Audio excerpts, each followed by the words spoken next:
महाराष्ट्रामध्ये मजुरांची संख्या सर्वात जास्त असल्यामुळे राज्य सरकारने बांधकाम कामगार ही योजना सुरू केली।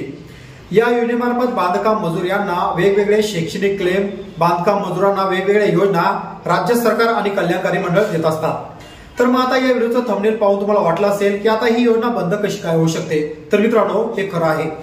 तर मित्रांनो आजच्या या व्हिडिओमध्ये अशी महत्त्वाची अपडेट माहिती आपण पाहणार आहोत की ती माहिती तुम्ही पाहिल्यावर तुमचा अर्ज नक्कीच त्या ठिकाणी ऍक्सेप्ट सुद्धा होणार आहे।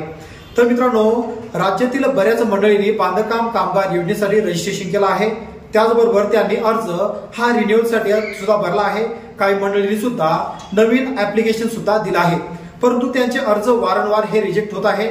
तर मग आता हे अर्ज रिजेक्ट का होत आहे आणि त्यांना उपाययोजना म्हणून काय करायचं आहे, मित्रांनो संपूर्ण अपडेट माहिती आजच्या या व्हिडिओच्या माध्यमातून आपण पाहणार आहोत। तत्पूर्वी मित्रांनो व्हिडिओला सुरुवात करण्याआधी चॅनलवर जर तुम्ही पहिल्यांदा आला असाल चॅनलला सबस्क्राइब करून बाजूला असलेल्या बेल आयकॉनला नक्कीच प्रेस करायचा आहे।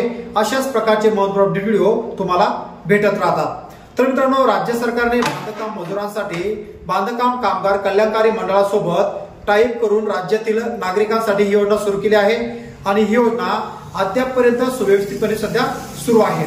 तर मग आता तुम्ही बांधकाम कामगार कार्यालयामध्ये गेला असाल, त्या ठिकाणी तुम्हाला फक्त एकच गर्दी दिसून आली असेल की सर आमचा हा अर्ज रिजेक्ट झाला।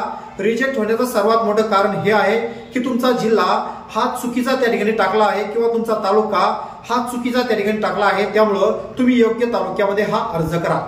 तर मग आता ही चुकी त्या ठिकाणी दुरुस्त करायची असेल तर त्या ठिकाणी आपल्याला अर्ज करून द्यावा लागतो। अर्जाचा फॉर्मेट तुम्हाला माहित नसेल, अर्जाचा नमुना तुम्हाला माहित नसेल, तर मित्रांनो हा अर्जाचा नमुना करून घ्यायचा।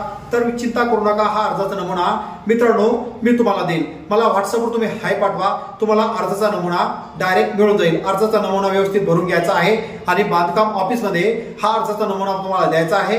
या अर्जासोबत तुम्हाला बांधकाम कामगार कार्यालयाकडून जे त्या ठिकाणी पावती असेल किंवा आयडेंटिटी कार्ड मिळालं असेल तर आयडेंटिटी कार्ड, पावती आणि आधार कार्ड आणि राशन कार्ड हे 4 कागदपत्र तुम्हाला त्या अर्जासोबत जोडायचे आहे आणि बांधकाम ऑफिस मध्ये त्या ठिकाणी जमा करायचे आहे। आणि मित्रांनो अर्जासोबत तुम्हाला एक वशी सुद्धा घ्यायची आहे, जेणेकरून त्या वशीवर बांधकाम कामगार ऑफिस मधून तुम्हाला वशी घेतल्यानंतर तुमचा अर्ज हा मंजूर झाला किंवा नाही झाला ही वशी तुम्हाला देताना त्या ठिकाणी उपयोगी पडणार आहे।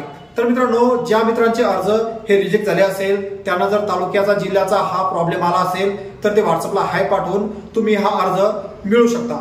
त्याचबरोबर मित्रांनो आता ही योजना बंद का होणार हे आपण या व्हिडिओच्या थंबनेलमध्ये पाहिलंच असेल। तर मित्रांनो योजना बंद काय होणार नाही, परंतु आता लवकरच आचारसंहिता लागणार आहे। आचारसंहिता लागल्यानंतर जवळपास 2 महिने ऑनलाईन ऑफलाईन ऑफिस लाईन सगळे कामं हे आता बंद असणार आहे। त्यामुळे तुमचे कामं वेळेवर व्हावे म्हणून तुम्ही लवकरच बांधकाम कामगार मध्ये संपर्क करून तुमचे अर्ज मित्रांनो मंजूर करून घ्यायचे आहे।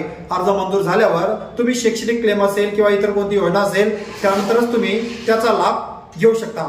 तर अशा प्रकारे तुम्हाला जर जिल्ह्याचा आणि तालुक्याचा प्रॉब्लेम येत असेल तर तुम्ही डायरेक्ट माझ्यासोबत संपर्क करून अर्ज हा मिळवू शकता। तर मित्रांनो आशा करतो तुम्हाला व्हिडिओ आवडला असेल।